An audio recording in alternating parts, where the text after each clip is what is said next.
Hello there. Good afternoon and welcome to the panel discussion today on security on the cloud, what works, brought to you by the Economic Times and by Sophos. Thank you all for joining us. My name is Alokesh Bhattacharyya. I'm senior editor of the Economic Times. I will host today's discussion. Before we begin the session, let me introduce the panel to you. We have with us here today Abhik Chatterjee, Managing Director, Boston Consulting Group, India. We have Rajesh Ramachandran, Chief Digital Officer, ABB Process Automation. We have Manoj Deorukhkar, Chief Information Officer, Sterling and Wilson Private Limited. We have Suresh Komirishetty, CIO of Mercedes-Benz India Private Limited. We have Badri Subramaniyan, Vice President, MIS Bajaj Auto Limited. We have Kishen Manjunath, Director, Cybersecurity at Honeywell. We have Dhaval Pandya, CIO and CDO of JSW Paints Private Limited.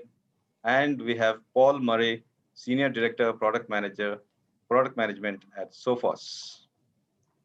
Thank you, gentlemen, for finding time and joining us in this discussion here today. Really look forward to a very cracking discussion, and especially, after the pandemic has hit us so hard, and cloud has become almost a existential technology for a lot of businesses as well as people like us, right? I mean, cloud used to be just an academic discussion before the pandemic. It was there, people were using it, but now cloud is something that you just can't do without. And anytime we discuss something on the cloud, the question that keeps haunting us is, what about security? What about cybersecurity? When the server is in your premise and you're handling it and you have all the protocols, you have control over everything, you know what cybersecurity frameworks you're using. But what about when your data is on the cloud, it's on somebody else's servers? What are the best practices? What are the tools? Those are essential for us to know, so that the movement to cloud, which enables us lots of benefits, scalability, reaching to new markets, lots of innovations that can be brought in, multiple clouds can be used. All these innovations require the security framework behind it, so that we know that everything is going to be okay and my data is not going to be compromised, right? So that's an essential part. So before we get into the discussion, I would first like to invite Paul Murray of Sophos for his welcome address. Paul. Thank you. So good morning or good afternoon from wherever you're joining us from today. Welcome. Thank you for joining us today. Look forward to a really great discussion. By way of an introduction, I just want to spend a few minutes talking about what we as a security vendor are seeing in the security landscape as more organizations are moving to the cloud. So in this constant search for ways to improve productivity and efficiency, cloud is obviously a great enabler, as Alokesh just mentioned. Business efficiencies are realized through migrating data and applications to the cloud, and there are benefits like the ability to work from anywhere, and that we've all benefited from, or at least experienced in some way or another over the last 12 months or so. Potentially lower costs of operation and improved performance and scalability. So it's not surprising that we're seeing more and more workloads being moved to the cloud, specifically to IaaS, so infrastructure as a service. We're seeing more applications being consumed via SaaS. And moreover, we're seeing more data located outside of the enterprise data center in these cloud services. But as any significant change for a business presents a risk, cloud transformation is absolutely no exception to that. And often the skills and resources required to maintain security and compliance best practice in the cloud can represent a significant challenge for businesses to overcome before they choose to go all in on the cloud. And these cloud environments can be busy, noisy places, and there's no shortage of security tools available that provide value. But they also can have the potential to overwhelm security teams and create challenges for those teams to maintain visibility of assets that they've got running in the cloud, and identify and track simply what they should be looking at and what they should be fixing first. And let's take a minute to think about what we're up against here. These systems are under persistent attack by intelligent, adaptive adversaries. There's no shortage of daily headlines that report new security breaches. And these serve an important purpose. They serve as a cautionary tale to remind us to take preventative action and to stay vigilant. It's also worth bearing in mind that these stories are the exception to the rule. You don't see news headlines for the businesses that successfully defend themselves against thousands of breach attempts every day. And really, this is largely due to the significant improvements in cybersecurity and cloud security. Not only has cybersecurity effectiveness dramatically improved, but the latest tools and services are more accessible and cost effective than they have been previously. And Sophos makes advanced cloud security capabilities available to organizations of all shapes and sizes. I think there's a connection problem with Paul. Is it mine? You all seeing the same thing? He's back now. We can't hear him.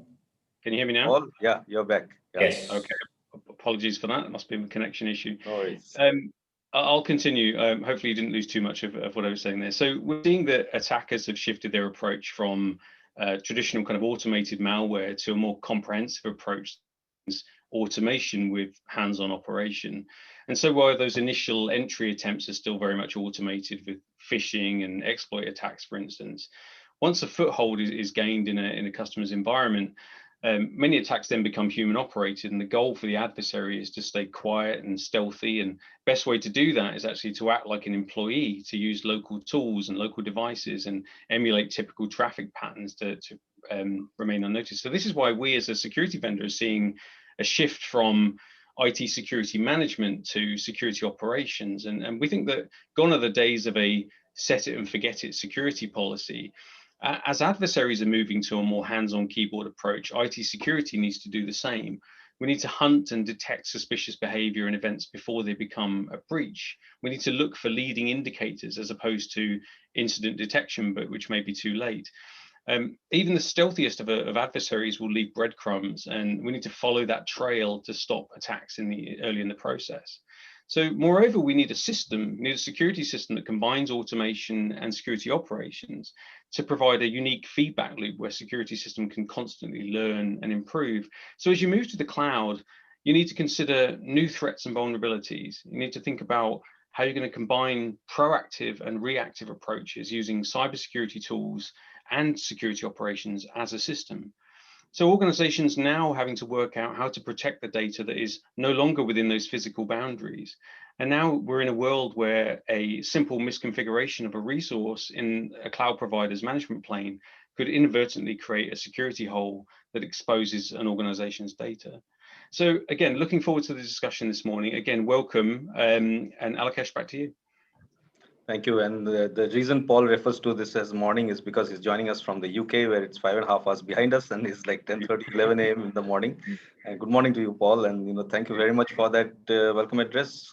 Some very pertinent points you've made there. I will now hand over the baton to Abhik Chatterjee of Boston Consulting Group. Abhik, if you would like to set the context for today's discussion. Sure. Let me just bring out a couple of pages here. I hope you can see my screen. Yeah, we can see your folder. Yeah. Yep. Okay. So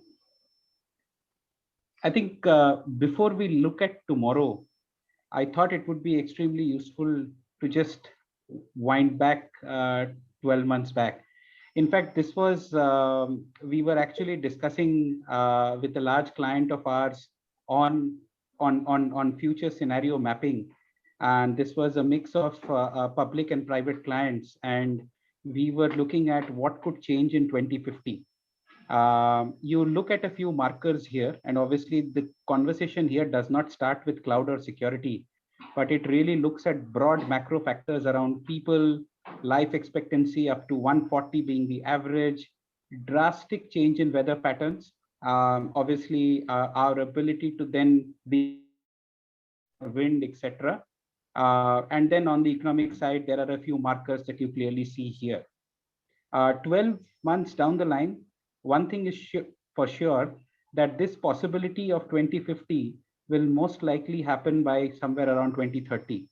And anchoring around some of these trends are elements around the need to be personalized, our ability to buy cars, jewelry, shopping, all of it mostly online, with a little bit of it on touch and go offline.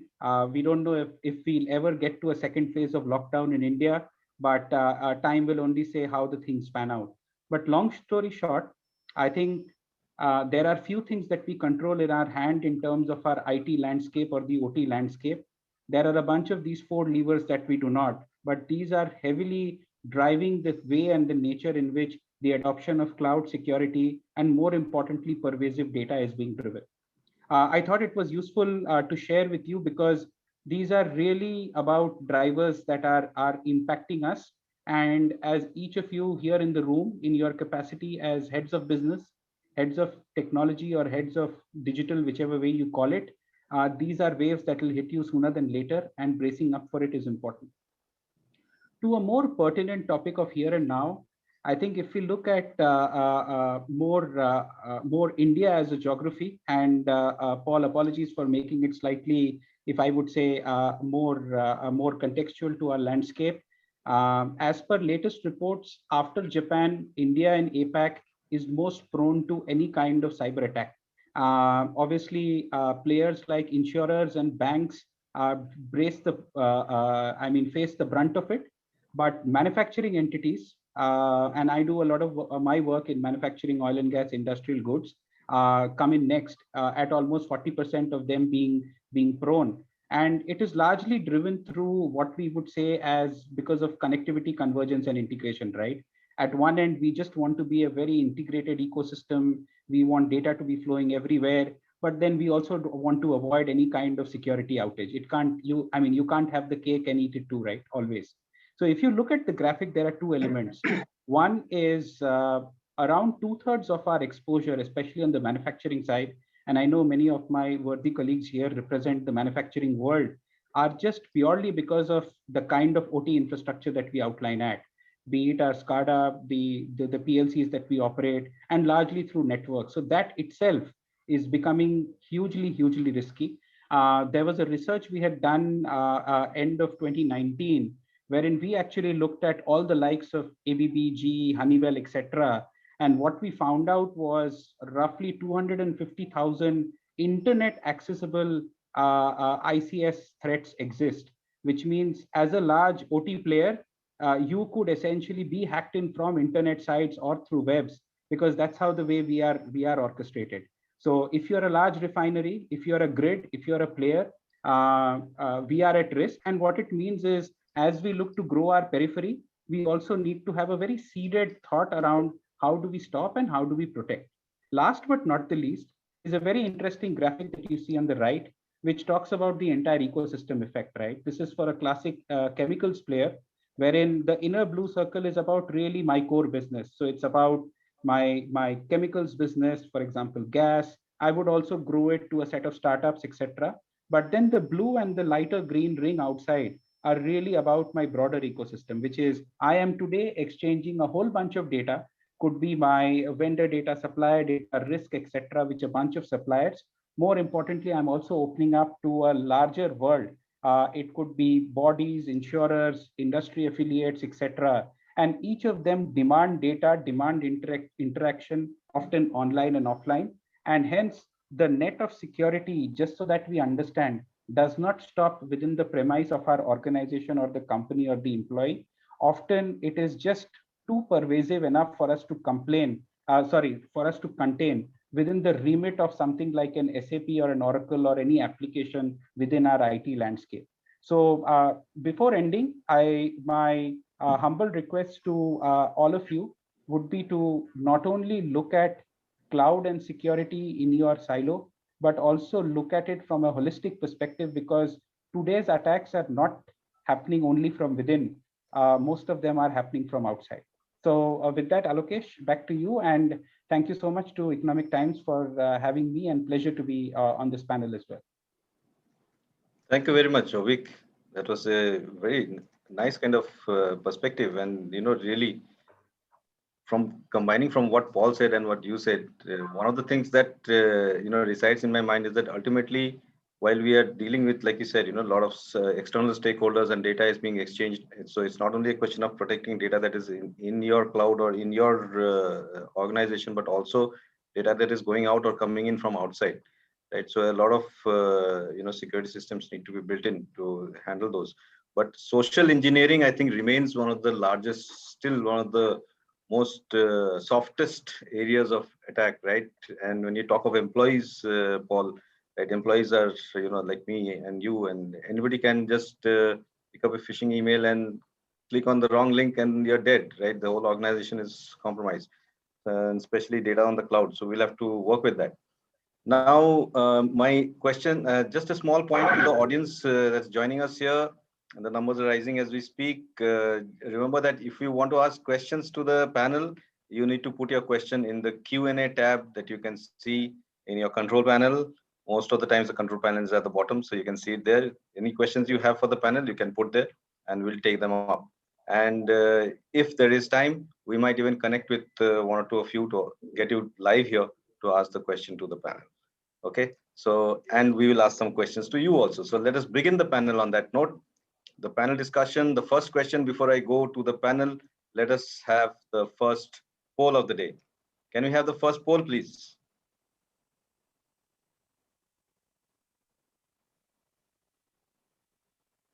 Okay, this poll is open only to the audience, and all of us on the panel can see what the reactions are. What is the biggest challenge in security on the cloud? Is it misconfiguration of cloud security settings leading to breaches, easier for attackers to gain unauthorized access, interfaces and APIs that are not properly secured, or is it lack of visibility on data stored in cloud service providers' servers? The last one is getting nothing. So it looks like everybody is quite confident of the service provider. Misconfiguration of cloud security settings is getting top billing as of now. Considering the kind of technical, is that something, Suresh? Is it something that syncs with your thinking? Because you've been nodding and smiling. It looks to me like you. Definitely. That's a clear choice in my mind. Indeed. Isn't that a little surprising? Considering that, I mean, cloud security settings, are they so complex that we can actually get them wrong? Yeah, I think the service catalogs are growing and the services are growing. And I think if we see the recent breaches, most of them are again circled around it. If you do not have a real good method of standardized services, and there is a high chance that there are different setups for each of the system, and it becomes almost impossible to manage them all together. And so that really poses a big threat for the company or for the data. So I see that, yeah. Yeah, okay. So we are stopping the poll here, and the clear winner, so to say, is the number one. That's misconfiguration of cloud security settings leading to breaches. Interesting. Anybody has a view on that on the panel before I actually link this to the question? I think it may be seen from. Can you hear me? Yes, Rajesh. Yeah, I think the answer could be from a different dimensions of, is it cloud configuration for security from the consumption side, or even how we expose it to the data exchange that we talked about it. And I believe it's predominantly also that it's how do you effectively manage your services control with the whether you allow it for read or manage, versus also which services you allow it to the certain audience, and what you allow. Is it only you allowing the management pan or the control pan or the data pan, right? So all that really is pretty complex when you look on a multi-cloud environment. I'm not surprised. This is clearly what we see it in the industry environment as well. You see that too, Badri? Yes. Yes. Thank you, ET, for inviting me over. And very interestingly, yes, that we do see that at Bajaj, which is predominantly with a cloud-first strategy, that the configurations definitely do make a specific mark on the way that you function. Most of our SAP environment that we decided in 2012 to go on the cloud are hosted with specific configuration. In recent times, we are seeing that the manifestation of the configurations around the cloud environment, and also service providers who provide services and manage these services, need to be extremely cautious of what they configure, especially with new advent of new techniques which manifest themselves in the market space from the hacker's standpoint, or any penetration objective. Even internal inadvertent clicks on buttons may cause havoc in the environment, especially when it comes to CEO phishing mails, other terms which are being used. And I was going back to the reference that Paul was talking about earlier, that ransomware per se, in terms of the way that it has manifested itself, talks about the leading indicators that we need to actually put in place. So what it means essentially that the configurations need to actually need to be made with the right choice. Two, the internal influence on what the users must do with the information, with the training and awareness that we actually create, which is the point that you were making, Alokesh, is extremely pertinent from the actions that people need to take. It is also important that I want to probably touch upon the point of cloud configuration. It is, there are certain controls which are with the users themselves, especially when it comes to cloud screens, apart from managerial dashboards, especially when it comes to HRMS and content associated with people who want to keep the administrative access to themselves, especially departments which want to display content, which want to do survey across on a larger space with users and employees. It is important that what needs to be displayed and what method need to be sought for the information to be percolated across the entire organization and the expanse. These control mechanisms, not just with the administrators, but it also lies as a responsibility with people who are using this as a channel to percolate information. Therefore, for me, cloud configuration is one very important element, but user awareness to probably do what they are supposed to do and administrators to do what they are supposed to do is equally pertinent. Right. Dhaval, you had raised your hand. This is a very pertinent points Badri makes. Your view? Yeah, firstly, a very good afternoon to all the fellow panelists and our audiences. I have a bit of a counter or a complementary view here. While it is not completely divergent to the poll results, definitely configuration of the applications on the cloud is a concern. There is absolutely no doubt about it. But in my view, it is still a manageable threat that you can live with, because as an organization, you would have a security posture that you would like to take. And it is always possible to evaluate the configuration whether it is in compliance to that security posture or not. I'm at least talking about the manageable and the controllable part of it. Okay. According to me, if you ask me what is the most weakest point of the limb, I would say it's the joint. So according to me, the APIs also, happen to be APIs or any external interfaces, consoles, etc., happen to be the more prone part of it, because that's where you are exposing it, or you're taking it out of the security zone and you're exposing it to the larger world. And that becomes more of an injection point, or at least a point that attracts the most penetration attempts.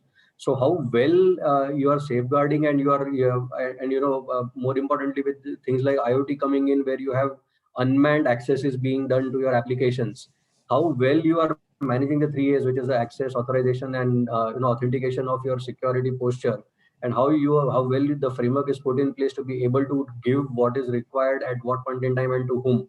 How is that getting managed? I think that plays a very important role as far as the security management goes here. Absolutely. Abhik. Sure. I think Coming to your Kishen after Abhik. Okay. I think see, there are technical aspects in terms of risk as well as risk and risk mitigation. But to me, there is an entire operating model aspect which I believe mature cloud or mature technology organizations kind of realize better than the emerging ones. And by that, what I mean is, see, cloud as such is actually a shared responsibility model, right? Between the cloud provider, who says that security of the cloud is mine, but for the company who is taking data of the cloud, for the cloud provider, security of the data in that cloud is a company's prerogative. And so if I use a classic cricketing parlance, it's like two fielders running for the ball and then both leaving it, and the ball falls dead flat in the ground, right? And no one catches the catch.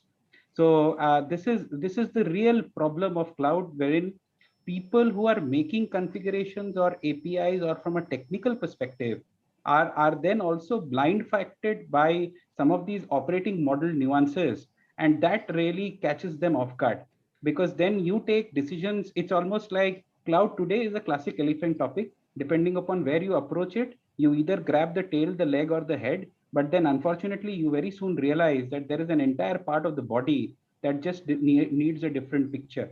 So and I would say top-notch organizations or banks globally, and We could take most of the Western banks, etc., as a classic example.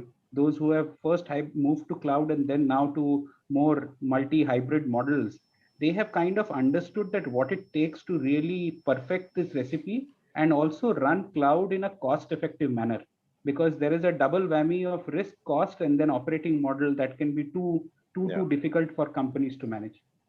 Yeah, and now that the first poll has set off quite a nice little discussion, I'd like Kishen and Manoj also to join in. Kishen.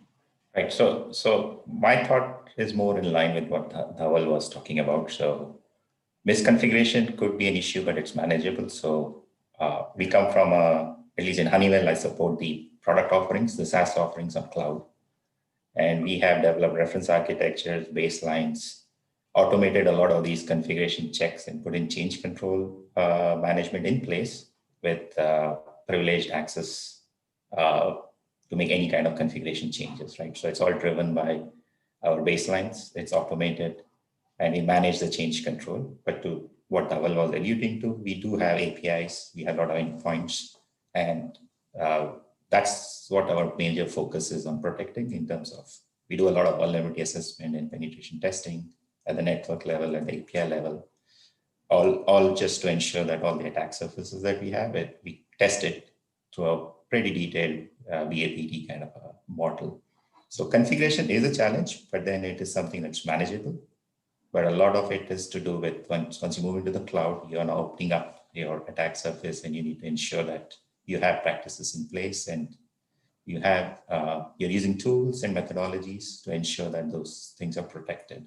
So that's kind of where we are in our journey. To Abhik's point, we started our journey about 2 or 3 years back in this business. Initially, yes, it's all about maturity. So initially we learned the hard way about all these misconfigurations, the issues that we kind of that surface up in a cloud. And we built in the processes, the automation, the mechanisms in place to an extent where now we feel confident that we can easily manage misconfigurations. And it's kind of something that we can drive to through our automation and our baselines. Okay, Manoj? I think a lot has been said in terms of the various aspects of it. What I would like to add to that is, when you talk about cloud, it's not one single model that we're talking about. Are you using cloud as an infrastructure, as a platform, or as a software? Now, very rightly, it has been mentioned the responsibility matrix for security, it changed depending on what kind of engagement you have. And if you really look at an end-to-end architecture of any particular application that is going to be on cloud, each of the points which were there in survey will assume a different importance depending upon this responsibility matrix. The last point which got list, amount of, I would say, the results which are there, the responses. Now, if you really look at a B2C application, which has got data privacy implications, even the data lying anywhere becomes a huge concern for an organization. So each of these points in the survey definitely are important, but it depends upon the kind of engagement that you have. It might assume different, different importances. But very importantly, that an end-to-end analysis has to be done, almost to the extent of saying is that zero trust philosophy has to be brought in, and then you make your assessment of your threat and you plug it. Some of them is going to be internally manageable, some of them will have to be managed collaboratively, and some of them will have to live with the best mitigation possibility. So I think this is what I want to add to this. So I'm very happy that we started off on this note, because what is got is that we have actually discussed something that is a little narrower and slightly deeper for people to understand. So that actually creates a very nice kind of deep engagement. But just to take forward the analogy that Abhik used, and basically what happens is, suppose there have been like lots of data breaches, and we get to read about them in the papers, and I get to know about them before it hits the papers. But the thing is that there are also so many incidents happening. Now, one doesn't really know or care whether that incident happened on the cloud or on the company's premises or where. right? If there is a data, breach and there is negative publicity about, let's say, a data breach at X company, now that company is going to be held accountable, responsible. You have to come out with statements and make sure that your thing is right. Now, what if the data is not there with you at all? The data is residing on the cloud, on somebody else's server, right? So in this, and these are real situations that you are handling on a regular basis, right? So just to understand and make clear to everybody, what are the key 2 or 3 principles that one should follow to ensure that when data is on someone else's servers, how do you make sure that you're protected, and 2, 3 things that you follow in your framework to ensure that you're protected from such situations? So at least from our perspective, since we have products that we sell to our customers, we manage a lot of the customer data in our environment. So a key part is just the classification of the data. And based on the classification, we have standards on what kind of security controls we need to provide.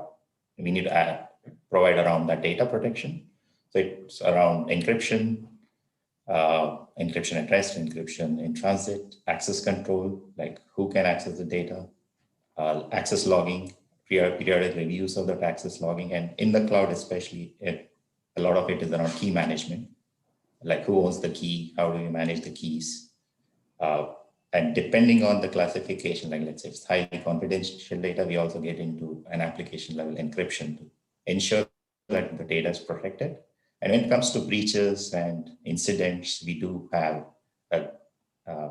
we do tend to deploy a lot of the monitoring tools. We have a centralized logging.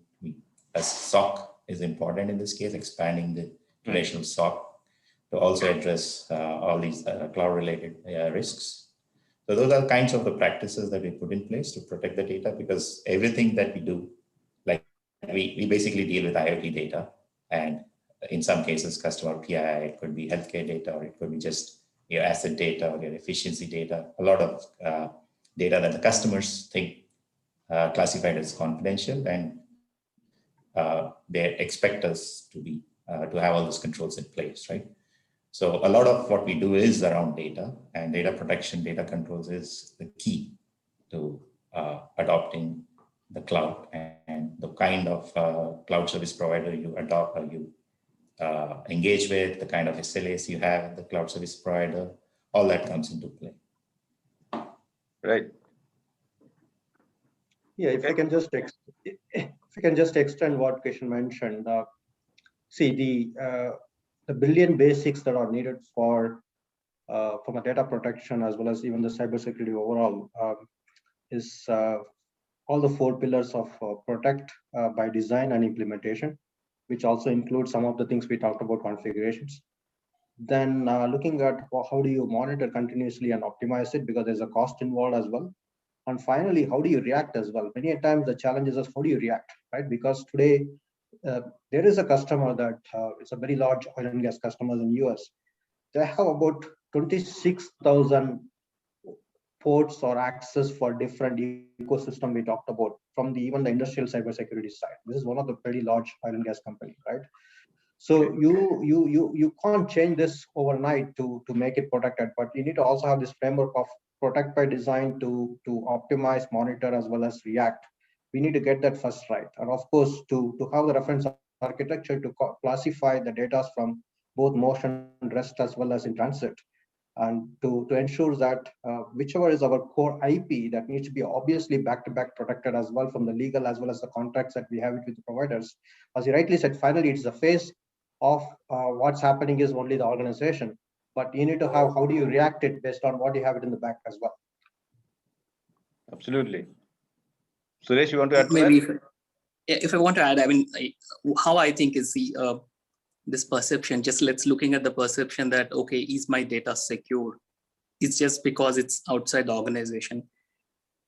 I think, today the applications are getting smaller, modular, but at the same time, the digitalization space is increasing, the data is increasing. Right. Your infrastructure is growing even bigger than your own organization. And it's more or less inevitable that we have to go into cloud. Now, if you see, is this like putting the data outside? Is it, the data looks different, but let's look at our organization like OEMs. When we produce car or when we assemble, all our parts are made by our partners. I mean, many of the parts. So if you have a framework, how you work with trusted partners, how do you ensure the quality gates? And it works, and it's proven for hundreds of years now that it works, that you work in a partner ecosystem. So for me, this phenomenon of putting data in cloud and whether it's secured, probably may not. It's one inevitable, and probably it's okay. It's a different situation, but it's similar phenomena or that we had in say other industries which were maturing. So what we need is a framework. Or the focused approach towards how you move to cloud, how you secure the data. Of course, there is absolutely you need a fully supported framework to put the data, protect your information on the cloud, but it's possible. I mean, as long as you have a legal framework today, it's quite matured. Who's the data collector, processor, responsibilities, their indemnity clauses. These are all now getting very clear. And yes, it was not, but now it's getting clear.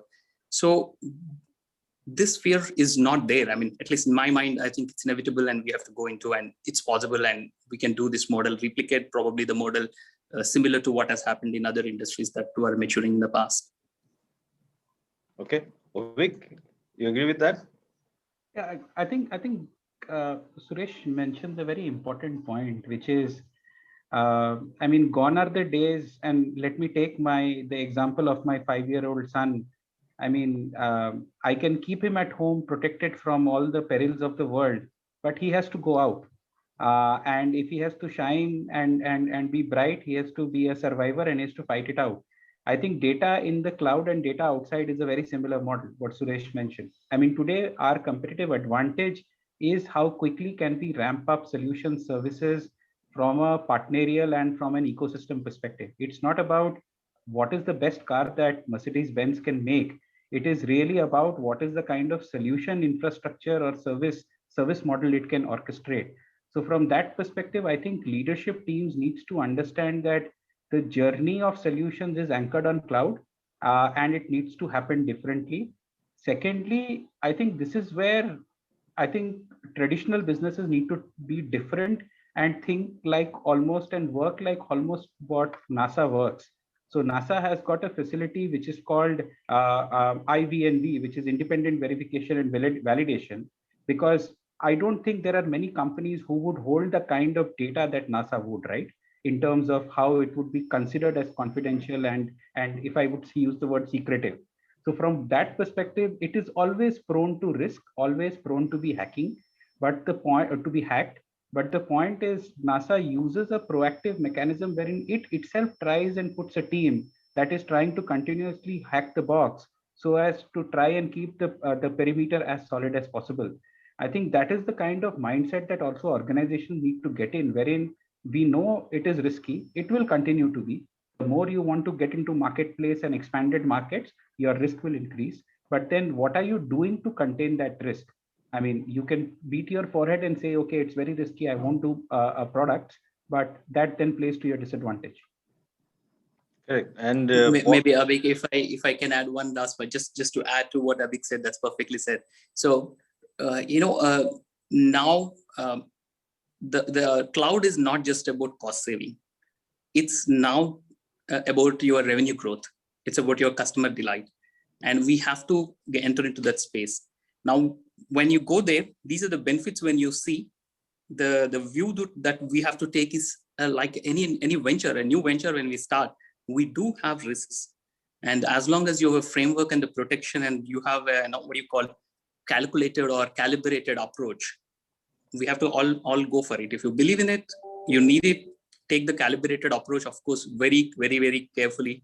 Calibrated approach, and then enter into, and that's inevitable. Yeah, just additional right. point. So, Paul, I'd like your view on this, from Sophos' point of view on this issue of what do you do when your data is not with you? What are the key principles to follow? Also, keeping in mind that cloud these days has become pretty complex, right? And cloud management itself has become pretty complex, and you need separate teams to manage clouds, multi-clouds, you need different skill sets, and it's become So the whole thing, and I'll come to this question after you answer, about having a cloud organization or making the cloud security policy part of the larger framework of cybersecurity. But your point of view first, Paul, on principles that organizations such as those on our panel and in the audience should follow. Sure. I'd actually like to take it up a level, actually, because obviously everyone on this panel are, you're demonstrating a high level of maturity, and you're several years into your cloud journeys. Abhik, I think you mentioned the shared security model, and it's not a new concept, but we still find a surprising number of organizations that aren't familiar with that. And I think you mentioned about, there's a very real risk of balls being dropped as as organizations move to the cloud, where if they don't truly understand what lies in their own realm of responsibility as they're moving data or applications to the cloud versus what is under the remit of the cloud provider, then they can quickly get themselves into some trouble. So I'd say, in terms of the principles, I would take it up a level and say, make sure you understand that cloud security responsibility model. So the CSPs, the cloud security platforms, provide a huge amount of flexibility, but they can't fully protect your data. They're not responsible for protecting your data, your virtual machines, your networks, your everything that you deploy on the cloud. They're responsible for the physical security of the data center and things like separation of customers' data and environments from each other's. Everything else, though, is really up to you as an organization. So the CSPs won't provide endpoint security. They'll provide you tools to help with things like identity and access management, which is obviously key. But again, it's on you as an organization to manage those tools effectively. And really, we talk about the shared security model as it responds to, as it relates to infrastructure. I think, Manoj, I think you mentioned around SaaS as well. And as you move across that shared security model, the realms of responsibilities change. And that's equally as important to understand. It actually makes going slightly more cloud native, if I can use that term, with platform as a service and PaaS services becoming more popular. And one of the reasons for that is because it's abstracting more of that infrastructure away from you as an organization, and therefore shifting the realm of responsibility away from an organization and more onto the cloud provider. And that's quite an attractive proposition for a lot of organizations. So 57% of the respondents on that poll said that configuration misconfigurations are a challenge, and that doesn't surprise me at all, actually, because we find an awful lot of customers come to us, and actually there's an education problem there, actually, because a lot of organizations don't fully understand what can go wrong with a misconfiguration. And now that you're not in that physical environment, you're not protected by physical controls, it's surprisingly simple for a simple misconfiguration to leave you wide open. So I just wanted to leave it as, let's go back to the start and make sure that you understand the shared security model before you go too far into the process, because you could very easily drop a ball.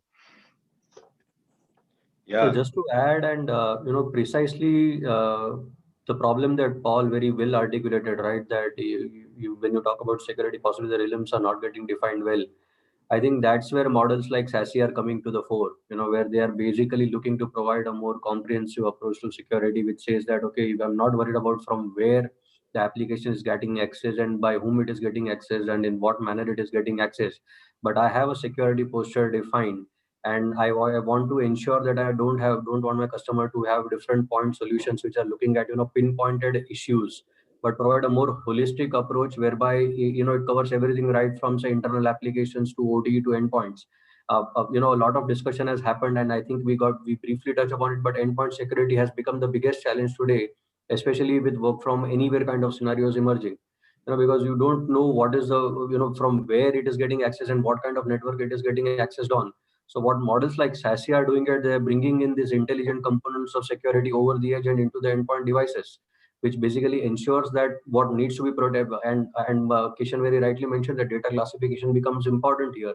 So what is public, what is internal, what is confidential, and what is restricted, so that you can at least take a very strict security posture even in the endpoints as far as say restricted and confidential data is concerned. So that's where these kind of models are today getting adopted, and rightly security as a service is coming to the fore. Indeed. And, just to take this thing forward, Manoj and Badri, I'd just like to also add to this a little bit to say that, besides telling us about what key principles you follow when you're putting data on the cloud, is it realistic to say, I mean, it's a good thing to say, yeah, your cloud security policy or framework should be within the ambit of the larger cybersecurity policy of your organization, and it should all be part of one whole. But is it realistic? Is it possible to do? And is that how you do it? Is this cloud security separated from or whatever is there on your premise, or is it part of an entire security framework? So, if I can go first. Yeah, sure. So there is, I'll take the question, and there are two questions pertinently which you have posed, Alokesh. One is, we are saying that what exactly has the organization done at Bajaj Auto, and it's a pretty focused element, keeping the environment and ecosystem in play.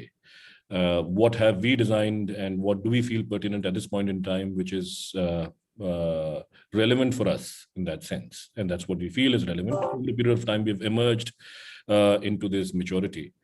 So over a period of time, we've actually pushed almost everything, including the production environment of our shop floors, etc., onto the cloud, which means to say our SAP is on the cloud, our emailing system and associated elements are on the cloud. The dealer management is on the cloud. So we've been on cloud for a long time. And I heard Abhik talk about it. I heard Dhaval speak about it. I also have seen that we are talking about a few things which are pertinent here or very important from our perspective. We have taken a three-pronged approach, if you ask me personally. One is, how do we make it a deterrent for the user or the administrator to make a mistake? So how do we make it foolproof or idiot-proof? So that is very important, I feel. That is one of the approaches that we've taken. So therefore, it is extremely important that we tie around the entire technology piece and tool piece to make it extremely strong. And that is one element that we have actually harped upon as an important aspect.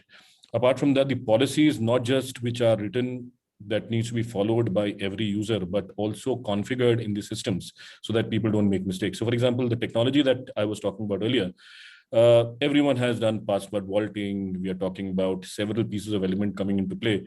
But what Paul was talking about, saying shared security operations center, or Dhaval was talking about it, we have embarked on the journey for a long time. Our firewalls are on the cloud at this point in time. We've put the antivirus, the DLP, which is web-based DLP, mail coming out and going in. The environment is completely controlled by the DLP processes that we put in place. We have also, because cloud today, as Dhaval was pointing out very importantly, that we don't know where the user is joining from, what is the device that the person is using. So it is important that at this point in time that we bring in techniques like MFA, device management. And we've done that at this point in time in Bajaj, at least with great amount of effectiveness.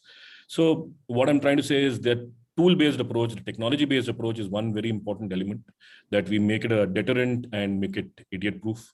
The second thing is the policy that we set around, saying that these are the things that you would probably be need to be very careful of. Third is the user awareness, whether be it the administrator or the user, which I was trying to talk about. And this is a very important element that Paul was mentioning, saying that we don't know what a misconfiguration on the environment, which is the first question that we're talking about, can cause. And there are certain misconfigurations which can create havoc around the entire environment. And we've seen it before, not just now, but several times over. And there are certain incidents which have taken place in the recent times also, which have pointed in that direction. So to my mind, I think this would be one element that all of us as business associates responsible for securing the information of the company should focus on, is my view. Okay, Manoj? Coming to your question of whether there should be one single policy governing both cloud and on-premise, or there should be two different policies altogether. The approach that I believe in and what we have taken is that we have one single comprehensive policy.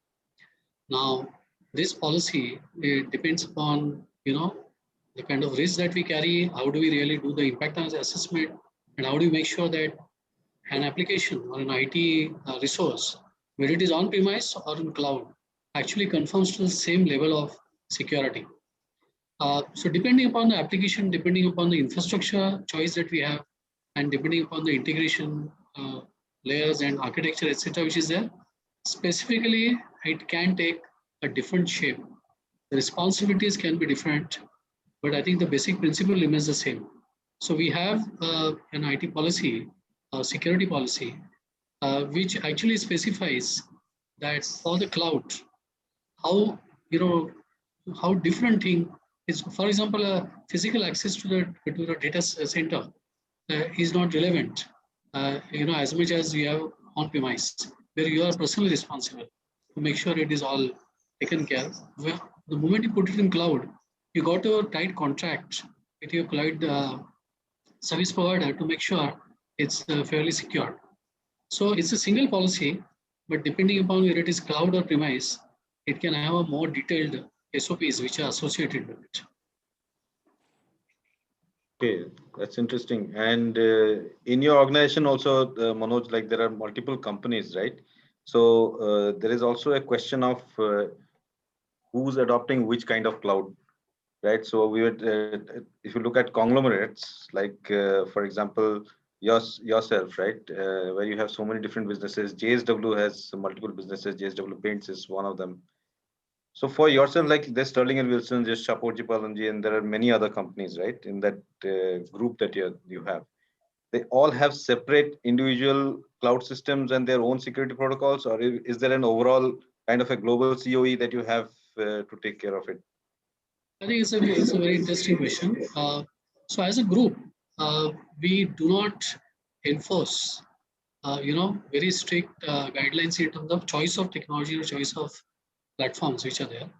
However, we have a group function which looks after the IT areas like IT security. We got infrastructure management. We got large application stacks like SAP or Microsoft, where there is more collaboration. But there's a choice which is given to every company to adopt it. And for many such opportunities, as all group companies come together, and then we decide what is best for us, but it is not enforced. So each of us have a different, historically a different choice which has been taken. Over last few years, we see more and more conversions in terms of choice of technology, choice of infrastructure. So we have a group private cloud. And many times, there's always a kind of a very interesting discussion that happens whether you should put it on a private cloud or you should really go to AWS or Google. And I think it's on the merits of the particular case. Group company is free to make the choice. However, there are governing principles which are at the group level, and that one is to abide by. Abhik, what is your feeling? Sorry, Rajesh, you wanted to come in? No, fine. Please go ahead. Okay, I'll come to you after Abhik. Abhik, what's your view on this? So I have a slightly, I have seen organizations both on, it ultimately depends, especially in conglomerates, on the operating methodology of the companies, right? Many of them are very centralized, many of them are decentralized, federated. Obviously, as Manoj very rightly said, I think there is a potentially a largely federated model or a slightly more decentralized model, which I've also seen in Indian privately held. But to me, and this is just my personal view, it's not about anyone being right or wrong. To me, the gold standard for this question lies with someone like a Shell, because Shell, being a large player, has complex operations across the world, India as well. But then their bar on ensuring consistency on what I would say horizontal topics, be it employee health, cybersecurity, etc., is a non-negotiable that is managed at a group. So, and I think there is a very beautiful orchestration methodology they have, wherein they would really define a very high bar on what is considered in and out in terms of cyber policies, governance. In fact, cyber is just one, what I would say, sliver within what Shell calls as its overall technology architecture function, which they hold as a Bible internally with a lot of what I would say respect and regard. And hence, what it means is side by side, country by country, you are likely to follow similar types of standards as well as replicability on at least a common set of parameters. Obviously, there will be country-wise and product and SKU-wise nuances that each a geography has its own powers on. But then there is clearly one set of non-negotiables that they maintain as consistent across. Yeah, there will also be regulatory differences between different geographies, yes, right? Yes. So you'll have to adjust to those as well. Absolutely, absolutely. Yeah. Rajesh? Yeah, so if you look at the ABB, we kind of see it from both sides, right? We also have 2,000 odd factories, our own factories for producing industrial manufacturing engineering equipments. But ABB is also as a strong digital and automation partner for providing solution to customers. So if the top four priorities for ABB, the number one we call as a license to operate includes cybersecurity, right? For us, we have a group level cybersecurity policy that we apply both for our own manufacturing facilities, our own corporate environment, but also that how do you develop the software products and digital solutions to customers and how do you implement as well. So it's clear that there is one common policy irrespective of whether we have the solutions hosted by ABB or where we deploy in customer managed cloud or the public cloud of, let's say, from our partners. So it's one policy is defined. And we have something called as minimal cybersecurity requirements. Without that, you can't even think of delivering something, right? At the same time, it's also that we ensure with each of the partners that we work with, each of the customers that we have, we are delivering solutions. We start doing as part of the digitalization, start with cybersecurity readiness, right? That's very important. Many times, a lot of problems are not just because they are moving the data to cloud. There could be problems just within their own networks. It get manifested when you go to cloud. And many times it is safer to keep it in the cloud. So I think we need to do the cybersecurity readiness reference architecture, then look at the digitalization together and eat your own dog food in terms of applying it in our own industries, our own manufacturing entities. That is where we look at cybersecurity become the topmost for driving not only for data protection, but also innovation, because I mean, manufacturing organization has to work with the ecosystem for bringing the innovation using the artificial intelligence and driving digitalization. Okay. So Alokesh, if I can add here. So, I mean, I think what we are looking, I mean, if I just summarize, I think it's more or less similar points.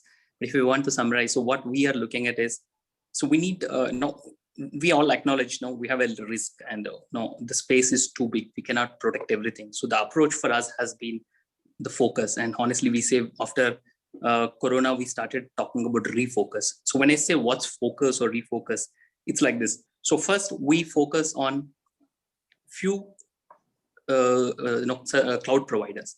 We can't now enter into there are many cloud providers, and we need to choose those strategic cloud providers, 2-3 of them, who actually have same stakes as us. Because when we put the data in the cloud, the risk is there. So we need the providers who have the same stakes as us. So for us, it was like at a group level, we identify few strategic cloud providers, and we have entire framework built around it. And that flows down to every country, because otherwise, the high risk. Now, when we say next level of focus, it's about what applications you want to focus at this, at the point in time. And this is based on already spoken about, do the information classification, find out the critical data and continue to critical applications. So that becomes a second level of filtration for the focus. Now comes to the security aspects of, now there are many aspects, including the configuration risk that we talked about. So, but our focus has been 2 parts, like IAM, that's the most important part that we are currently focusing. When I say IAM, includes single sign-on, multi-factor authentication, especially administrators access and vault that we have to use, and the least privilege concept. On top of everything, regular audits to ensure the access management is effective. And the second part is data protection. Now, data protection, of course, we all know encryption is the key for now, and bring your own key to encrypt it. I think that protects. So that's a 4th level of focus protection. The last level is where do you focus? And I think you touched upon social engineering is the place where we still see a big risk, and the threat many a times these days is not directly coming from outside, or no, we cannot border. No, we don't have any more borders like in the past. So the attacks are generally inside. I mean, just drawing a parallel to history, if you see all big kingdoms fall off not because of external attacks, because they're big enough to, of course, it's always the attack that's coming from internally, and this is always the case. And they are influenced. These internals are influenced heavily by externals, but it starts internally. So this also means the social engineering is biggest focus that we still have to keep it on track. So for us, now we filter on these 5 parameters, and this is what we call focused approach towards security or cloud security. Again, we don't have different framework. For us, security is one framework which we call RISE, which is regulations for infrastructure. Of course, we have specifics for cloud, but it's one framework for entire security in a nutshell. That's what I wanted. So let us move to the next phase, and that's basically move into the second poll. Can we have the second poll? I think I know the answer to this poll, but you never know. The audience can bring surprises at times. It's a pretty simple one, and we should have the answer in a pretty simple way, but let's see.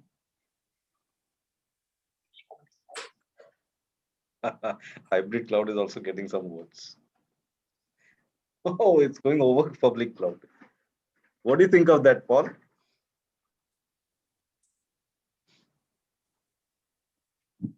Sorry, Alokesh, you're saying hybrid cloud going. I said, what do you think of this poll? Hybrid cloud is getting a lot of votes in terms of being the least secure model. Oh, I don't get to see the results as they're coming in, so I'm only hearing it from you, Alokesh. You're not seeing the results? I'm not seeing the result, no, but I think it comes up when the poll finishes. I think we get to see the result. Okay, so I'll just tell you, the question is public versus private versus hybrid versus multi-cloud. Which model is the least secure? Right? Least secure, okay. You'd expect everybody to go for public cloud, but 42% says public cloud and 34% says hybrid.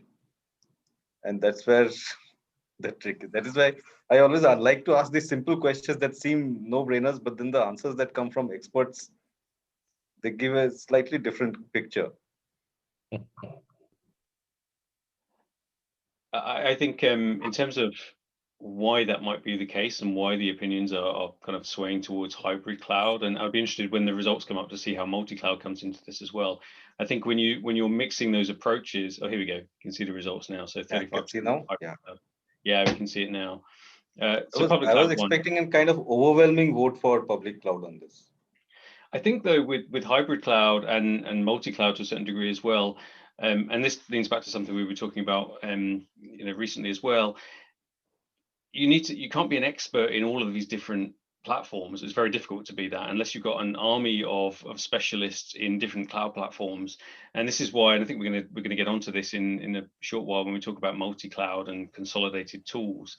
It may not be that the cloud platforms or the cloud approach by its very nature is less secure, but the confidence that an organization has to deploy security in those environments may be less, and therefore that level of confidence that which may be explaining why hybrid cloud is reasonably high there. Dhaval, which is the model that you use more, and what do you think of these results? So not surprised here again. Really? Okay. Contrary to popular belief, public cloud has been around for the longest, I believe, because you've been using your emails for a while now, and all of it is on a public cloud, and your bank statements, all your OTPs, and everything come on those, and so I don't think that there's a doubt. But yes, I agree with Paul here. Wherever there are more than one models that come to play, the standards take a bit of a dilution, and that's where I think the jinx is. Actually, and we as an organization are we adopt hybrid as well as multi-cloud approach. For example, our SAP is on a completely private cloud, whereas we do use SaaS certain SaaS solutions as well, and they integrate very well with our on-premise solutions. So that's where I even what I alluded earlier, whenever there are joints, that's where there tend to be leakages, and that's where the opportunity lies in terms of compromising.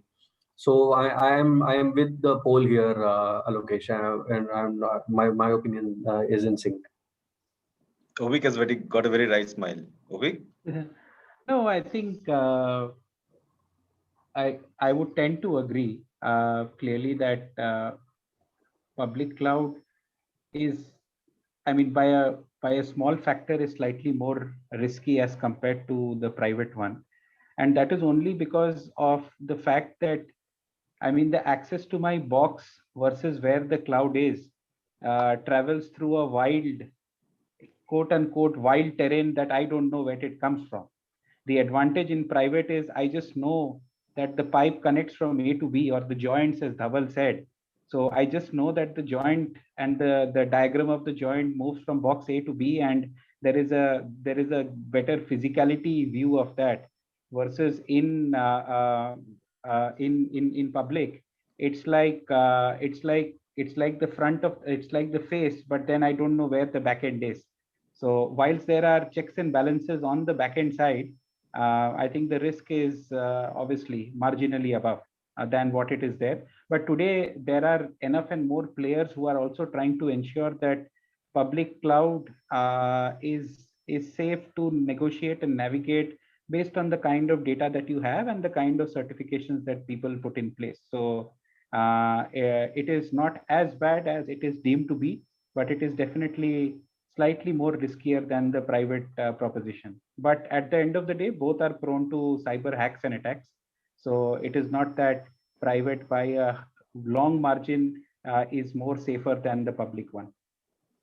Yeah, because I've been hearing a lot of talk about how hybrid cloud is the best model to go for enterprises. And if this is Just the to thought add to what Abhik said, I think the perception also gets built purely because of the ownership of the data. Right, with public cloud, you tend to feel that there is absolutely nothing that's in your control. It's completely being controlled by somebody else. Whereas on hybrid, you tend to feel that okay, I know this place. Like you rightly mentioned, I can grope my way around this because because I have a map to use. So I think it is also not completely misplaced, but yes, I think the clarity on where the data is getting saved and how it is getting saved also plays a major part in this, more than the physical infrastructure that would be put in place or the software applications that would be put in place to safeguard the data. More so a fear of unknown, as I see it. Absolutely. A little more from you, Kishen.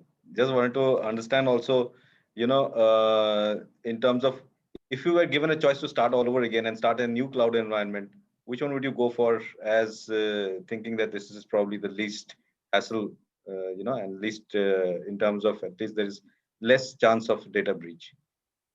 I generally don't disagree with the poll results. You do? Okay, that's good. But what we do typically, yeah, we basically try to standardize on one or two cloud service providers, and we rely on the kind of controls they have in place through certifications and other things, and where the data centers are located. So the key is, and then based on the type of application, like if it's a SaaS offering that we're selling to customers, we have standardized on a CSP and regions where we deploy it. So that's how we kind of manage our risks. And for certain IT kind of applications and pilots and things, we also have other CSP choices, another CSP choice, more from a cost perspective, right?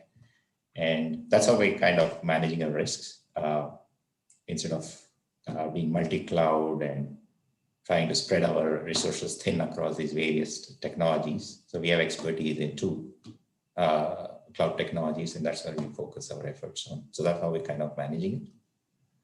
And then you go to, like, if you're doing business in China, then obviously you have to tie up with a provider there to help you deliver those offerings to the Chinese customers. Similarly, if you're in Middle East. So there are variances depending on the geographies that you serve in, but we tend to work with just one provider in those cases to help manage the risks and also build expertise around one area and protect it.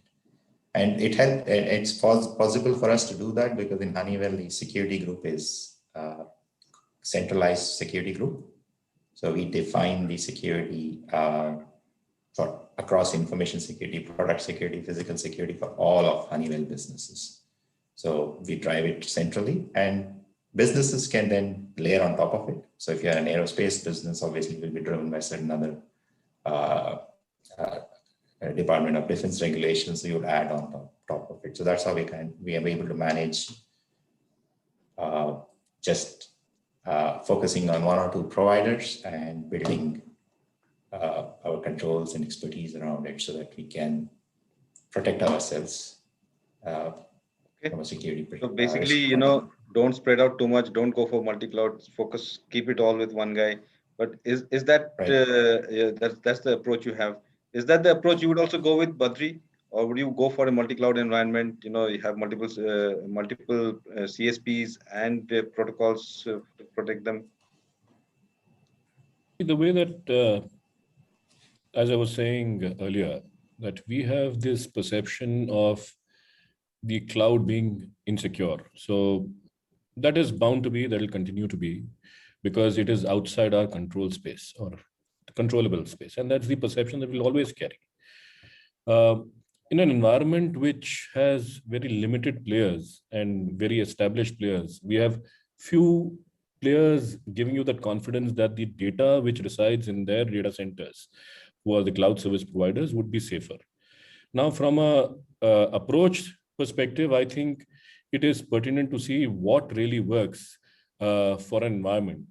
Obviously, the private cloud, which is controllable and far much more efficient, wherein the devices around in the periphery and around the borderline, if we are in a position to protect the access control, would be the far much more effective method to ensure that confidence in deploying solutions and applications. But given a choice, and given the fact that there are these large players, established houses, which have been providing data security services over and above the data center operations per se, especially Azure's of the world, or Google's of the world, or let us say the Amazon's of the world, there is a large play in terms of security that they automatically build in. So we have actually, embarked on a journey wherein we are on a multi-cloud environment. We also have toyed with a private cloud. We have ensured that the enterprise software, which is running our production houses or production spaces in our shop floors, are on a private cloud. But at the same point in time, when we take a look at the confidence that we need to build for most of the public-facing applications, I think with an amount of caution, with tools and technologies like CASB, with SOC and so on and so forth, models that we have built around, we have gained fair amount of confidence of deploying bespoke solutions and applications on the cloud in a multi-cloud fashion. So it has worked for us at this point in time. We have a complete know-how as to what is happening. And I would probably go in for a private and a multi-cloud scenario, because over a period of time, I would probably see that it is better to place, the eggs in multiple baskets rather than putting them all together and facing a larger risk. That's what is the perception that we carry. At the same point in time, it is important to understand that the applications will be serviced in a far much more efficient manner. It also depends upon what kind of application it is and what needs to be serviced from the application. Today, the privacy laws, which are impending release by October, demand and would probably be directing us to keep the data within the geographic boundaries of the country. And that is one of the draft imperatives there, which is important for us to take a note of, that in case we actually want a multi-cloud environment, we should probably be in a position to keep it within the periphery of the regulations which are likely to come and are going to be probably be there existent in the future. We have operations in countries abroad, which means to say technically we are responsible for the data of the customers. So therefore, to that extent, we are bound by regulations in those countries, and we have to keep data within those boundaries as well. So therefore, we have to see what kind of application it is and choose a multi-cloud environment for many of the application deployments which are specific to zones, organizations, business lines, and so on and so forth. At the same point in time, we'll have to ensure that wherever possible, we keep data in a far much more controlled manner. And that is one element of aspect that we have excised and embarked upon, which is the private cloud. So the production lines are on private cloud, wherein which require data to be resident in locations and we're limited by those application requirements, we keep that in clouds which are outside of the country, and we have embarked on a safe net-based multi-cloud journey. Okay. And in fact, I was waiting for Manoj to come back because I had a question for you. Manoj, there was a question from, I mean, there was not a question, but just a statement carrying forward what Badri said and earlier what Dhaval also said, where Abhijit Panse from Birlasoft says that when you compare public cloud versus multi-cloud, you have more chances of compromises in multi-cloud, as you have to manage different level of security and services that each cloud provider provides. And so you need more skilled resources to manage them, and that can hit you with more attacks. So better to stay in one place and not do fiddle around too much with too many CSPs, which is something that Badri doesn't think is a good idea. Badri, you are suggesting that multiple providers and spread the risk, right? That's a better option. It is a better option, but it also a business driver to it. So we need to be very balanced in terms of our thought processes, because it is important. What is contextually correct is what needs to be employed. Correct. So Manoj, what is your view on this? We are operating in the multi-cloud environment. And the reason that it has been so is because of the fact that, let's say, exactly what Badri said, my enterprise applications typically tend to be on a private cloud because we are quite worried about the data security and position of data, etc. which is there. There's so many other applications like HRMS, the travel and expense management. They are on it's a SaaS model. It's on a public cloud, multi-tenant cloud, which is there. We have certain digital, very, very core digital applications. We did the evaluation of various clouds, and we found that the tool set which is given by a particular CSP was more suitable for building those kind of IoT-based applications. And we chose that.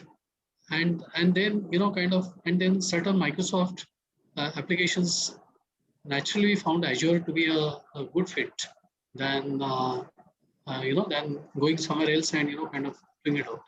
So it just evolved to be, very, very different, multi-cloud environment.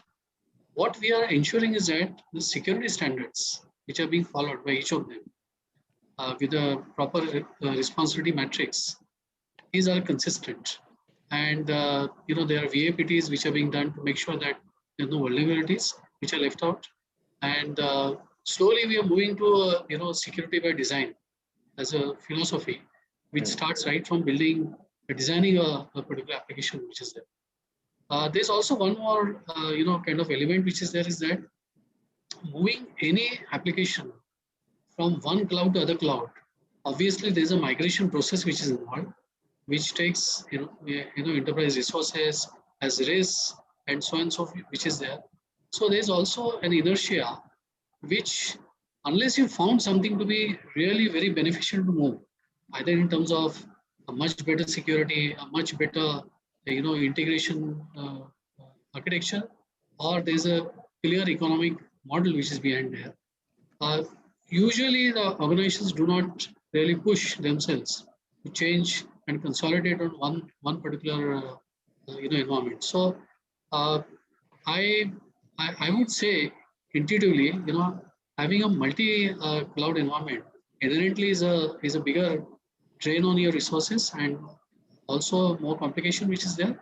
But at the same time, practically, it may not be possible to have a single cloud for all your applications and manage it, very, very effectively. So I think many organizations tend to take a view which is diverse on this. And I think over a period of time, you must have a roadmap to make sure that your all your IT infrastructure is going into in a planned manner in a most suitable cloud environment. So you may not be able to do it immediately, but over a period of time, you must have a roadmap. Okay, so we've got about 10 minutes left. Suresh, if I can pitch in.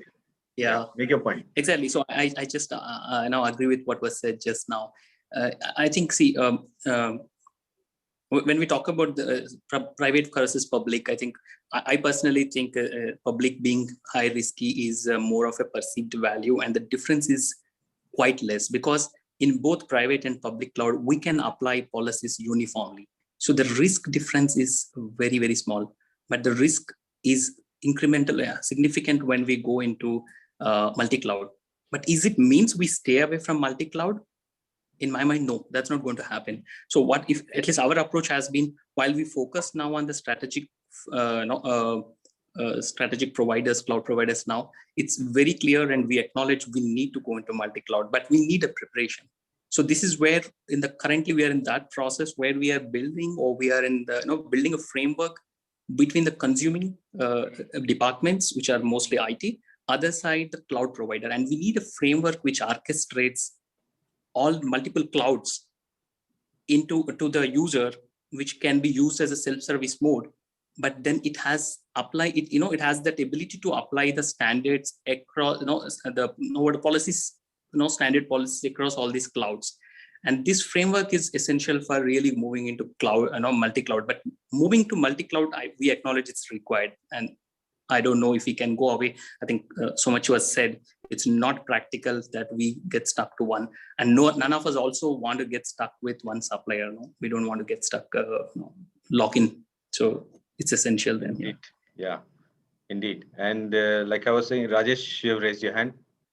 Yeah, I was also saying that, look, it will be completely not a choice of choosing one or other. It will be inevitable, because if you look at the basics, where do you want to go cloud today is for your business innovation with ecosystem as well as economics of scale.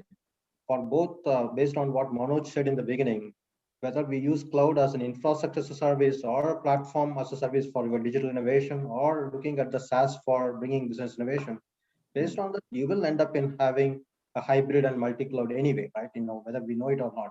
So what's very important to choose within those three buckets, what should be our focus. I agree that don't choose multiple PaaS providers, select few and try to contain. Same as select on your data classification for hybrid cloud on what should be in our enterprise IT versus what should be in the infrastructure service. And of course, the SaaS is clearly driven by how you put your certifications along with the SaaS, and how do you define your access points for utilizing the value of the SaaS applications. So there is no question about you choose one of the other. It will be going to be all the three, right? You need to have your policies and management and tools for addressing all the three.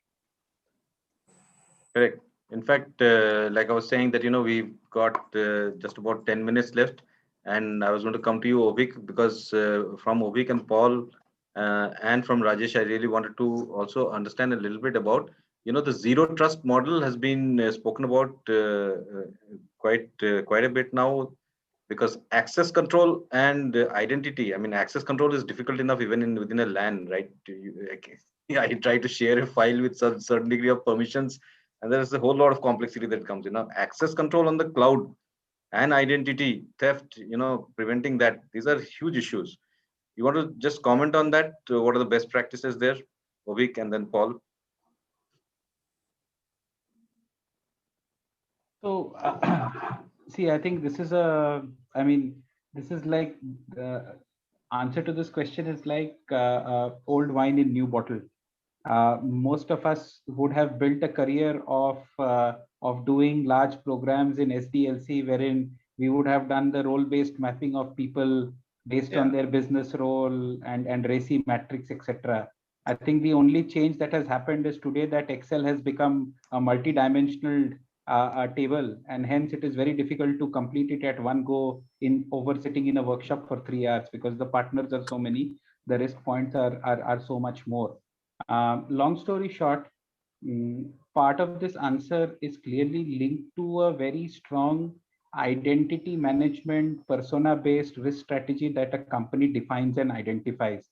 And honestly, today, except for some of the companies who are mandated to do so more from a regulatory or compliance perspective, others, and I can definitely say from an industrial perspective, most of my industrial colleagues that I have seen across the region, and I'm largely commenting on developing economies here. I'm not talking about more of the Shells, BPs, the Rio Tintos of the world, wherein the levels and the standards are slightly different. And Paul, you may definitely allude to that. But if I talk about our region, subcontinent, etc., we do not spend a lot of time or quality time thinking about those frameworks and framing it well.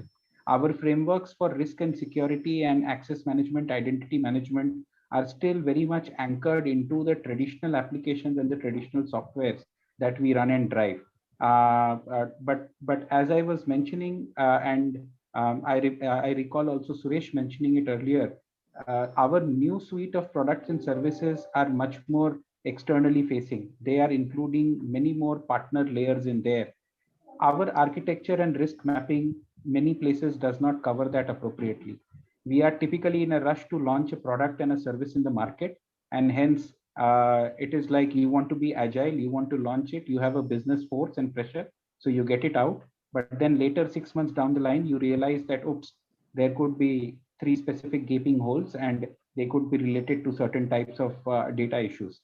It may not happen in pharma because there are certain pharma protocols and doctor-patient data. So that, for example, I serve a pharma client and I know we are very specific and pricey about. But in other businesses, unfortunately, that is not the bar that is set. So it is just a holistic view of how it is. And I think number 2 is it honestly has to be an evergreen document, because many of you here run large technology estates for your companies. I'm sure you are seeing that entire estate evolving in every 6 months, in every 3 months. And hence what you define in Q1 may change by Q3 or Q4 in terms of your risk exposure and risk appetite.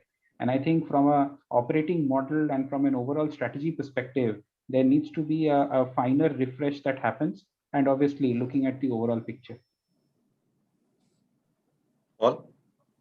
Yeah, I'll keep my response quite brief on this. I mean, the concept of zero trust, least privilege, it's obviously sound concepts to control access to cloud resources. But this, in my view, really needs to be considered from the ground up and very carefully monitored. The cloud providers are actually providing very, very flexible, comprehensive IAM controls and capabilities, and these can be very, very effective if they're used correctly. But from our experience from working with a lot of customers in this space, it's actually very, very easy to get yourself into quite a mess, and organizations actually lack visibility of exactly what that structure looks like. You know, what IAM users have access to which services and resources and with what privileges. How do they have access? Do they have access because they have a direct policy assigned to them, or is it because they're a member of a group, or is it because they're assuming a role?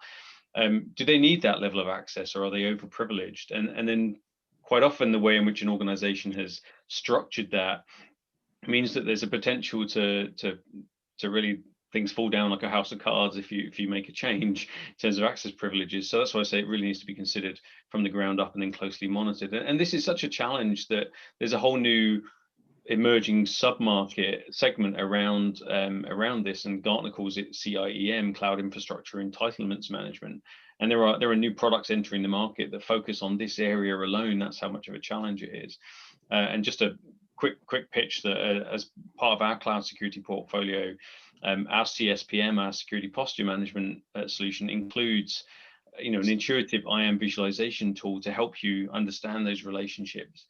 But back to the beginning, I think it's a sound concept, and one that organizations are embracing. But a word of caution to really keep a very close eye on how those users, roles, groups are related to the services and the resources and the privileges that they have.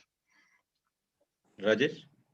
See, I mean, to extend that, if you look at from our industrial IoT digitalization and industrial manufacturing side, zero trust is clearly a mandate now, especially because you can imagine with COVID and pandemic, we have the remote collaborative operations and remote digital services directly talking to the controllers who are just next to the physical processes. We are talking about life of people, not about information leakage, right? So the zero trust model on every endpoint access, every access to our partners, every access to how do you enter into the different network levels on industrial IoT, it's super important. And for us, for every customer, before getting on to, especially in last 10 months, is that what's your zero trust model that you have it to be able to, we can leverage it for moving into digitalization. Otherwise, that becomes as a fundamental bottleneck.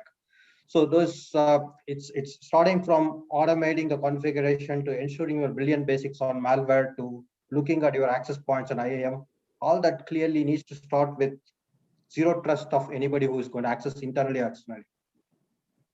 Absolutely. We are at the end of our time, but we started with a poll and we'll end with one. So can we have poll 3? We will not have a debate around it, but it's just a simple question to ask the audience, and I'll tell you what it is as soon as the poll gets over. The question is, do you see your company investing more in cloud security in the next fiscal year? We're talking a lot about cloud. There's, India has about 1% share of the global cloud services spending, less than 1%, but that is expected to climb very fast. Now that the pandemic has hit us and we are 9-12 months into it, so maybe about a couple of months later, we'll have fresh data on that. Now, if you're going to go more into cloud, you're going to have to spend more on security. So the question is, do you see your company investing more in cloud security in the next fiscal? And the answer options are yes, by a lot, yes, but not by much, not at all, not sure. And the first two options, yes, by a lot, and yes, but not by much, are neck and neck. You can see the response now. Yes, but not by much is number one on that. But a high 35% is also by yes, by a lot, which also gives us a peek into what the audience is thinking and generally what people are thinking. More investments in cloud. What it also reminds me about this entire debate, and thank you all for such an enthralling discussion around cloud security. I think there is a lot of discussions going around on cloud per se, but on cloud security, not many discussions are happening, and this is something that's important and critical to bring forward because security is absolutely necessary. At the same time, it reminds me that cloud is becoming more and more complex, right? 10 years ago, when I read or wrote about cloud as a journalist, it was not so complex. It was recommended to SMEs that, you can get rid of all your IT systems. You don't need to buy a computer, you don't need to buy servers and all that. I mean, you can just link to the internet and bus, no tension, koi IT, you don't have to keep any IT manager in your office and all. It's all very simple. Now, cloud has by itself become such a monstrous thing, right? It's huge, the multi-cloud, hybrid clouds, this, that, multiple service providers. You need a separate team to manage the cloud environment, right, in your organizations. So you need different skill sets, which also means more jobs, which is great, but it also means that greater complexities for organizations and greater chances of security breaches. And thank you, Paul and Sophos, for giving us this platform and opportunity for having this debate. And thank you to all the panelists, Suresh, Kishen, Abhik, Rajesh, Manoj, Dhaval, Badri. Thank you so very much, Paul. Thank you also for coming and joining this discussion. We'll have the coverage out soon and we'll be in touch with you. My teams will be reaching out to you. And thank you very much for coming again. Goodbye. Yeah. Thank you. Okay, thanks. Thank you so much. Thank you. Right.